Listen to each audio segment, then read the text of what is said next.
ప్రభాస్ గారు చాలా తక్కువ బయటికి రావటం, ఇండస్ట్రీలో చాలా తక్కువ రారు. అలాంటిది వాళ్ళ పాప చనిపోతే రాజేంద్ర ప్రసాద్ గారిని పర్సనల్ గా ఇంటికి వచ్చి కలిసిన విషయం అందరికీ తెలిసిందే.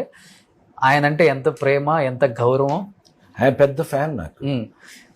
ప్రసాద్ నాకు బోరు కొడితే మీ సినిమా చూసేస్తానండి అని మంచి గోదావరి భాషలో చెప్తాడు. ఓకే, ప్రభాస్ అలాంటిది బాబాయ్ దగ్గరకు వచ్చి లవ్లీ పర్సన్, ఆయన ఓదార్చి ధైర్యం చెప్పెళ్ళారు తెలుసా. కానీ ప్రభాస్ గారు వచ్చినప్పుడు ధైర్యం బాగా వచ్చింది. ఎంత సార్ మీరు మాకు కావాలి, ఎంత మాట అన్నాడు తెలుసా ప్రభాస్. మర్చిపోలేను ఇప్పటికీ నేను.